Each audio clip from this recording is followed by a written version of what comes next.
चलो स्टूडेंट, आज हम बात करेंगे चैप्टर 1 मूल कंसेप्ट के काफ़ी इंपॉर्टेंट चैप्टर है इक्विवेलेंट मास इक्विवेलेंट वेट की बात आप करेंगे।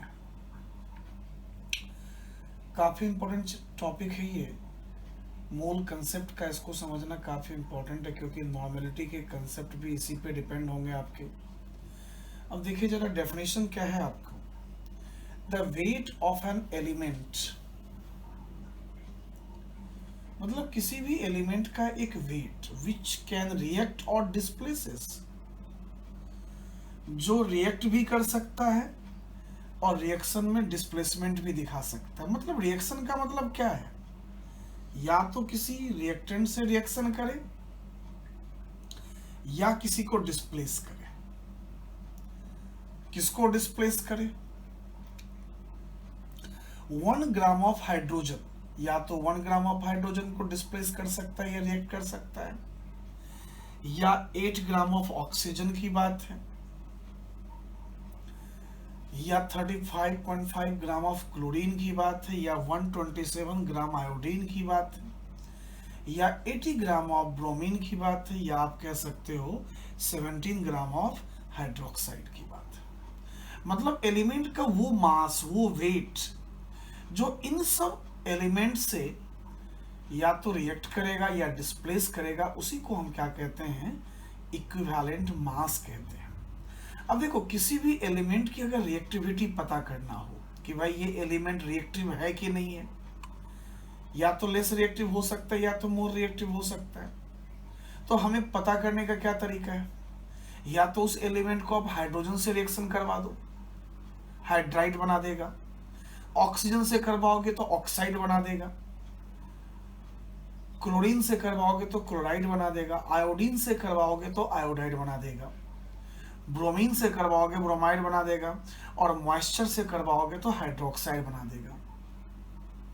तो एक बात का हमेशा ख्याल रखना कि जब भी इन एलिमेंट से वो एलिमेंट रिएक्शन या डिस्प्लेस करेगा तो ये वेट होना चाहिए। तो चलिए जरा इसको एक्सप्लेन करते हैं कि क्या क्या कंसेप्ट इसके अंदर हो सकते हैं। अब जरा देखिए, ये मैंने क्या ले लिया? हाइड्रोजन ले लिया। ये मैंने क्या ले लिया? क्लोरीन। ये मैंने क्या ले लिया? ऑक्सीजन। ये मैंने क्या ले लिया? हाइड्रोक्साइड। ये मैंने क्या ले लिया? ब्रोमाइड। और ये मैंने क्या ले लिया? आयोडीन। अब देखो, ये कुछ पैरामीटर्स हैं जो किसी भी एलिमेंट की रिएक्टिविटी को एक्सप्लेन कर सकता है। तो मैं हाइड्रोजन के नीचे में क्या लिखने वाला हूं? 1 ग्राम लिखने वाला हूं। क्लोरीन के नीचे क्या लिखने वाला हूं? 35.5 ग्राम लिखने वाला हूं। ऑक्सीजन के नीचे में 8 लिखने वाला हूं मैं। अब आप लोगों को कंफ्यूजन होगा, सर ऑक्सीजन का मास तो 16 होता है, आपने 8 क्यों लिखा? क्योंकि ऑक्सीजन पे चार्ज होता है -2 का, और 16 अपॉन अगर 2 करते हैं तो क्या होगा? 8 होगा। हाइड्रोक्साइड की बात करते हैं तो ये 17 ग्राम की हम बात करने वाले हैं। ब्रोमाइड की बात करते हैं तो ये 80 ग्राम की बात करने वाले हैं। आयोडाइड की बात करते हैं तो ये 127 ग्राम की बात करने वाले हैं। मतलब मान लीजिए कि ये हमारा एक एलिमेंट है, ये हमारा एक एलिमेंट है, और हमें इसके इक्विवेलेंट मास को फाइंड आउट करना है, इक्विवेलेंट वेट को फाइंड आउट करना है। तो हमारे पास ऑप्शन है कि इस एलिमेंट को हम या तो इससे करवा सकते हैं रिएक्शन, देखो मैं बीच में और लिख रहा हूं, या तो क्लोरीन से करवा सकते हैं, या ऑक्सीजन से करवा सकते हैं, या मॉइस्चर से करवा सकते हैं, या ब्रोमीन से करवा सकते हैं, या आयोडीन से। मतलब एक बार में एक एलिमेंट के साथ इसको रिएक्शन करवा करके देखेंगे कि भाई इसका कितना वेट, इसके कितने ग्राम 1 ग्राम हाइड्रोजन के साथ रिएक्शन करता है या डिस्प्लेस करता है, इसके कितने वेट क्लोरीन के 35.5 ग्राम 35.5 पार्ट की बात कर सकते हो, या तो रिएक्शन करता है या डिस्प्लेस करता है, और उसी वेट को हम क्या कहते हैं बताओ, इक्विवेलेंट मास की बात करते हैं। वो वेट ही क्या कहलाता है, इक्विवेलेंट मास की बात करते हैं। तो सवाल है कि इसको हम रिएक्शन के हिसाब से कैसे देखें। देखो, इक्विवेलेंट वेट को समझने के काफी सारे तरीके हैं और आज के वीडियो लेक्चर में सारे तरीके मैं एक्सप्लेन करूंगा। मैं पहले डेफिनेशन के बेसिस पे मैं इक्विवेलेंट मास को एक्सप्लेन करना चाहता हूं। तो अब जरा हम रिएक्शन के हिसाब से देखते हैं कि अगर किसी भी एलिमेंट का हमें इक्विवेलेंट मास चाहिए तो हम कैसे डिफाइन करें। अब देखिए, मैं कुछ रिएक्शन के हिसाब से इक्विवेलेंट मास को डिफाइन करता हूं। मान लीजिए कि ये आपके एक रिएक्शन है N2 + 3 इट गिव्स 2 अमोनिया, और मुझे इस अमोनिया का इक्विवेलेंट मास निकालना है। मैंने अंडरलाइन कर दिया। तो अब देखो क्या देखना है, अभी जो मैंने पढ़ाया कि हाइड्रोजन के 1 ग्राम से होना चाहिए, मतलब इस रिएक्शन में हाइड्रोजन है। ये देखो हाइड्रोजन है। तो सबसे पहले क्या देखना है कि रिएक्शन बैलेंस है कि नहीं। रिएक्शन ऑलरेडी बैलेंस है। अब देखिए मैं क्या लिखूंगा, 1 हाइड्रोजन का मास हो गया 2, 3 मोल हाइड्रोजन है तो इसका टोटल मास हो गया 6 ग्राम हो गया। और अमोनिया का मोलर मास क्या हो जाएगा 17। 17 को अगर हम 2 से मल्टीप्लाई कर देते हैं तो ये करीब क्या हो जाएगा 34 ग्राम हो जाएंगे। अब हमें इक्विवेलेंट मास किसका चाहिए, अमोनिया का चाहिए। तो देखो यूनिटरी मेथड से बड़ा सिंपल तरीके से सॉल्व कर सकते हैं। क्या लिखने वाले हैं, 6 ग्राम हाइड्रोजन 34 ग्राम अमोनिया देता है। मतलब जिस इक्विवेलेंट, जिसका हमें इक्विवेलेंट मास चाहिए उसको आप राइट हैंड साइड में ले जाओ, और जो हमें दे रखा है उस डब्बे के भीतर में, रिएक्टिविटी के भीतर में जो हमें है उसको लेफ्ट साइड में रखो। तो इसलिए 1 ग्राम हाइड्रोजन, ख्याल करो हाइड्रोजन का मैंने 1 ही ग्राम बोला था। 1 ग्राम हाइड्रोजन की बात मैं करता हूं। इसका मतलब जो हमारा आंसर होगा 34/6, और यही हमारा क्या हो गया, इक्विवेलेंट मास ऑफ अमोनिया। मतलब आपको ढूंढना है कि रिएक्शन में वो कोई ऐसा एलिमेंट तो नहीं जो उस रिएक्टिविटी पे डिफाइन हो रहा था। मान लीजिए जरा इसको देखिए, 2SO2 + O2 it gives 2SO3।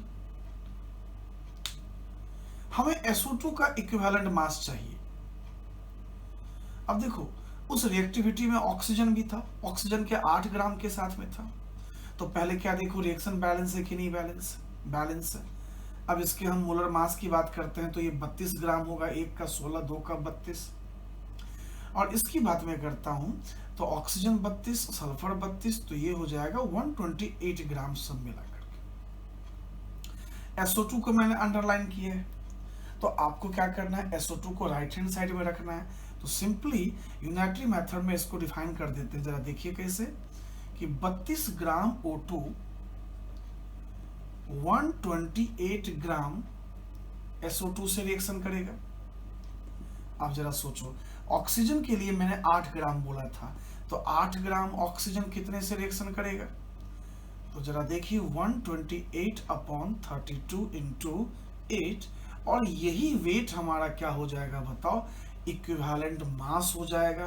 किसका इक्विवेलेंट मास होगा बताओ, SO2 का। मतलब चाहे कोई भी रिएक्शन दे रखे हो, अपने को पहले ये समझना है कि आखिर रिएक्शन में कोई ऐसा रिएक्टिव एलिमेंट तो नहीं है जो कि इक्विवेलेंट के डेफिनेशन को डिफाइन करता हो, और जिसका निकालना हो उसको राइट हैंड साइड रखो, जो दे रखा है वो लेफ्ट हैंड साइड रखो। चलो कुछ रिएक्शन और देखते हैं। मान लीजिए MnO2 है, HCl है, और ये जो इक्विवेलेंट मास मैं अभी समझा रहा हूं ये केवल डेफिनेशन के हिसाब से समझा रहा हूं। मैं बहुत सारे तरीके इस वीडियो लेक्चर में आपको समझाऊंगा। अब मैं आपसे ये कह रहा हूं कि आप MnCl2 का इक्विवेलेंट मास निकालो इस रिएक्शन के भीतर। तो सबसे पहला काम क्या करना पड़ेगा, ये देखना पड़ेगा कि क्या कोई ऐसा एलिमेंट है इस रिएक्शन के भीतर में जो कि रिएक्टिविटी को डिफाइन करता था। तो हाँ है, और वो कौन सा है बताओ? क्लोरीन है। तो चलिए इसको मैं इससे कोरिलेट करने वाला हूं। तो सबसे पहला काम क्या करना पड़ेगा? रिएक्शन बैलेंस करना पड़ेगा। अब देखो उधर 4 क्लोरीन है, इधर एक क्लोरीन है, तो मैंने 4 से मल्टीप्लाई कर दिया। और हाइड्रोजन की अगर बात करें तो यहाँ भी 2 से मल्टीप्लाई कर दिया मैंने। अब सारे बैलेंस है। अब हमें इसका चाहिए, तो ये राइट हैंड साइड जाएगा। तो पहले मैं इसके मोलर मास की बात करता हूँ, मैग्नीज की बात करता हूँ तो 55, और क्लोरीन की बात करता हूँ तो 2 क्लोरीन है तो 71। इसको अगर आप सॉल्व करोगे तो 516 हो गए और ये हो गया 126 ग्राम हो गया। अब देखो क्लोरीन की बात मैं करता हूं तो 71 ग्राम की बात हो गई। अब ये राइट साइड में जाएगा तो मैं क्या लिखने वाला हूं जरा देखो। 71 ग्राम क्लोरीन जो है इससे कोरिलेट कर सकते हैं 126 ग्राम MnCl2 के साथ में कोरिलेट कर सकता हूं। तो जरा सोचिए क्लोरीन के लिए मास क्या था बताओ? 35.5 ग्राम था। इसका मतलब 126/71 इंटू 35.5 ये हमारा आंसर हो गया। किसका? MnCl2 का इक्विवेलेंट मास की बात कर दिया मैंने। कुछ और रिएक्शन देखो आप। मान लो ये H2 प्लस I2 है और ये हमारे पास में 2HI है, और मुझे इक्विवेलेंट मास किसका चाहिए? HI का चाहिए। इस बार तो आपके पास दो एलिमेंट ऐसे हैं जो रिएक्टिविटी को समझा सकता है, तो आप इससे क्रॉस चेक भी कर सकते हो कि आयोडीन के रिस्पेक्ट में भी इसका आंसर वही होना चाहिए जो हाइड्रोजन के रिस्पेक्ट में होना चाहिए। चलिए देखते करते हैं। अब 2 आयोडीन है तो मैं इसको क्या लिखूंगा? 2 इंटू 127 ग्राम। इसका मतलब ये क्या होगा? 254 ग्राम। और इसकी बात करूंगा तो 128 इंटू 2 2 मोल हो गया। इसका मतलब ये 256 ग्राम हो गया। अब HI का चाहिए तो मैं देखो मैं क्या लिखने वाला हूं कि 254 ग्राम I2 जो है ये 256 ग्राम HI देने वाला है। और आयोडीन का मास हमने क्या कंसीडर किया था? 127 ग्राम। कितने से? It means 256/254 into 127। इसको अगर हम सॉल्व करते हैं तो ये क्या होगा? 128 ग्राम हो जाएगा। आप अगर हाइड्रोजन के रिस्पेक्ट में भी इसका निकालते इक्विवेलेंट मास तो हमारा आंसर फिर भी वही आएगा। चलो अब शुरू करते हैं इसमें इक्विवेलेंट मास को दूसरे तरीके से डिफाइन करना, मतलब n फैक्टर के टर्म में। जरा देखिए बच्चों, अगर किसी भी एलिमेंट या मॉलिक्यूल का इक्विवेलेंट मास चाहिए आपको अदर देन रिएक्शन, तो हम क्या करते हैं? एटॉमिक मास या एटॉमिक वेट की बात करो n फैक्टर,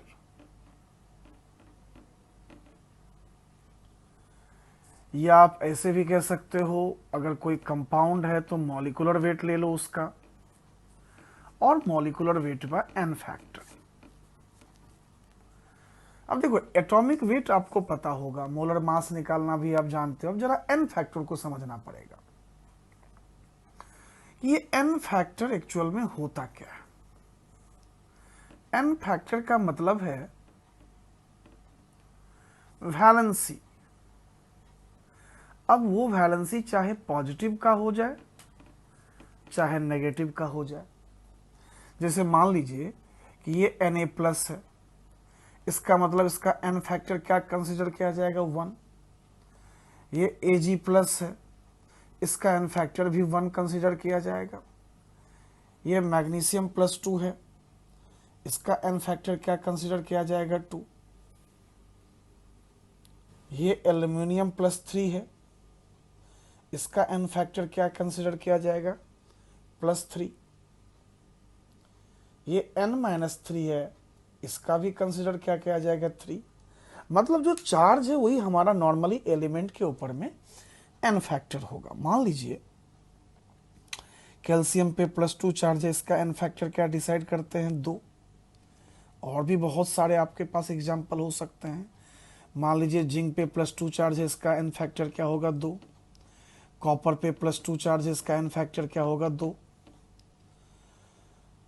बहुत सारे निकल की अगर बात करते हैं, निकल पे +2 चार्ज है तो इसका भी एन फैक्टर क्या होगा बताओ +2। फॉस्फोरस पे -3 का चार्ज है तो इसका एन फैक्टर क्या होगा 3। मतलब सिंपल सी बात है कि अगर आप चार्ज देख लो तो नॉर्मल केस में वो हमारा एन फैक्टर कहलाएगा। और भी काफ़ी सारे एग्जाम्पल हो सकते हैं। मान लीजिए CO3 पे -2 है, इसका भी एन फैक्टर क्या होगा 2। HSO4 पे -1 है, इसका भी एन फैक्टर क्या होगा 1। NO3 पे क्या है बताओ -1 है, इसका भी एन फैक्टर क्या होगा 1। मतलब आप चार्ज देख लो, उससे हम क्या कर सकते हैं बताओ, एन फैक्टर को डिसाइड कर सकते हैं। और अगर हमारा एन फैक्टर डिसाइड हो जाता है तो atomic mass by n factor की हम बात कर सकते हैं, उससे भी हमारा इक्विवेलेंट वेट निकल सकता है। मान लीजिए कि हमें Ca+2 का इक्विवेलेंट मास चाहिए, तो Ca+2 का एन फैक्टर क्या हो गया 2। अगर मुझे इसका इक्विवेलेंट मास चाहिए तो कैल्शियम का एटॉमिक मास क्या मानते हैं 40 और एन फैक्टर 2, इसका मतलब ये 20 हो गया। मुझे मान लो कि Ag+ का इक्विवेलेंट मास चाहिए, तो सिल्वर का मास 108 मान के चलते हैं और एन फैक्टर 1, तो इसका मतलब क्या होगा बताओ 108 हो गया। कहने का मतलब जो भी है एन फैक्टर देखो, उससे हम क्या कर सकते हैं इक्विवेलेंट। मान लो कि मैं इसकी बात करता हूँ, मैं CO3-2 की बात करता हूँ, CO3-2 की बात करता हूँ, तो इसके मोलर मास की अगर मैं बात करूं तो ये 48 और 12 60, और इसका एन फैक्टर क्या होगा 2। इट मीन्स आंसर क्या होगा 30। कहने का मतलब है कि आप एन फैक्टर देखो, मोलर मास देखो, डिवाइड कर दो, इससे इक्विवेलेंट मास निकल सकता है। मान लो क्लोरीन माइनस की बात करता हूं मैं, क्लोरीन का 35.5 है, n factor 1, it means answer क्या होगा बताओ 35.5 हो जाएगा। ये हुआ हमारे एक आयंस की बात। चलिए अब कुछ कंप्लीट मॉलिक्यूल की बात करते हैं। मुझे अगर CaCO3 का इक्विवेलेंट मास निकालना है तो सबसे पहले क्या करो कि इस CaCO3 को अब डिसोसिएट करो Ca+2 में और CO3 पे -2 में। इन दो आयंस का इक्विवेलेंट मास जो होगा इसके मास के बराबर होगा। तो सबसे पहले मैं क्या करता हूं, Ca+2 निकाल लेता हूं, ये हो जाएगा 40/2, इट मीन्स 20। अगर मैं इस CO3-2 की बात करता हूं तो ये क्या हो जाएगा 60/2, ये हो जाएगा 50। तो इस हिसाब से मैं अगर CaCO3 की बात करता हूं, इसका मतलब equivalent mass of calcium plus equivalent mass of क्या होगा बताओ CO3-2, दिस इज 20 प्लस 50 नहीं यहाँ लिखना है, यहाँ पे क्या लिखना है 30, ये रहा 30, इट मीन्स आंसर क्या होगा बताओ 50। तो हम इस तरह से इक्विवेलेंट मास निकाल सकते हैं। आप चाहे कोई भी मॉलिक्यूल ले लो। अगर मैं कॉपर सल्फेट की ही बात करूं, मान लो ये कॉपर सल्फेट की बात करता हूं मैं, तो कॉपर सल्फेट को मैं दो आयंस में तोड़ूंगा, Cu+2 में तोड़ूंगा और सल्फेट पे माइनस में तोड़ूंगा। तो अगर मैं इसका इक्विवेलेंट मास निकालता हूं तो क्या होगा 63.5/2, और अगर मैं इसका इक्विवेलेंट मास निकालता हूं तो ये हो जाएंगे आपको 96 के करीब हो जाएगा, तो 96/2। अब इस दोनों को अगर जोड़ देते हो तो वो हमारा पूरा इक्विवेलेंट मास कॉपर सल्फेट का हो जाएगा। चलो अब जो मैं इक्विवेलेंट मास की बात करने वाला हूं वो एसिड और बेस के केस में। मैंने पहले ही कहा था कि काफी सारे इसके पैरामीटर से डिफाइन करने का, ऑफ एसिड एंड बेस। देखो अगर मैं कहता हूं इक्विवेलेंट मास एसिड का, तो उस एसिड का क्या लेना है, मोलर मास ले लेना है, मोलर वेट ले लेना है। और एसिड का क्या निकलता है बेसिसिटी। अभी मैं आपको बेसिसिटी की बात करूंगा। अगर मैं इक्विवेलेंट वेट करता हूं बेस की, बात करता हूं, तो बेस का मोलर वेट अपॉन क्या हो जाएगा, एसिडिटी, मतलब अपोजिट सोचना है। अब जरा हम ये देखते हैं कि भाई बेसिसिटी क्या होता है, और जो बेसिसिटी है वही एसिड का एन फैक्टर कहलाएगा। बिल्कुल ओके सी बात है। देखो बेसिसिटी का मतलब है number of replaceable hydrogen atom. मान लीजिए HCl की बात करते हैं, एक H प्लस देगा, एक Cl माइनस देगा, इसका मतलब एक ही H प्लस है, इसका मतलब इसका एन फैक्टर क्या होगा, 1। H3PO4 की मैं अगर बात करता हूं तो 3H प्लस दे देगा और PO4 पे -3 दे देगा, इसका एन फैक्टर क्या होगा, 3। अगर मैं सल्फ्यूरिक एसिड की बात करता हूं तो 2H प्लस SO4 - 2, इसका एन फैक्टर क्या होगा, 2। लेकिन मैं अगर H3PO3, ये थोड़ा सा कंसेप्चुअल पार्ट, आपको देखो यहाँ पे 3 हाइड्रोजन दिख रहा होगा, लेकिन इसके जो एन फैक्टर होंगे वो 2 ही एन फैक्टर होता है। इसको हम कुछ इस तरीके से तोड़, 2H प्लस NHPO4 पे -2। कहने का मतलब क्या है कि इससे 2H निकल गया, PO4 पे -2 नहीं करना है, PO3 करना है, मतलब इसका जो एन फैक्टर होगा वो 2 हो जाएगा। देखने में तो 3 लग रहा था कि भाई 3H रिलीज होंगे, अभी बताऊंगा स्ट्रक्चर के हिसाब से। यहाँ मात्र 2H प्लस, इसलिए इसका एन फैक्टर 2 है। आप कोई भी ले लो, HClO4 की मैं बात करता हूँ तो इसका भी एन फैक्टर क्या होगा बताओ, 1 हो जाएगा। अब ये जो डिसोसिएशन है, ये रिप्लेसेबल हाइड्रोजन एटम की बात होती है, ये डिपेंड करता है उस एसिड के स्ट्रक्चर पे डिपेंड करता है।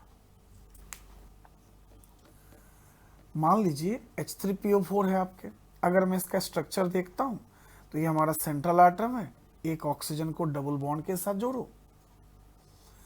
अब हमारे पास में अगर 4 ऑक्सीजन में से एक ऑक्सीजन निकल गया तो 3 ऑक्सीजन बच गए, 3 हाइड्रोजन बच गए।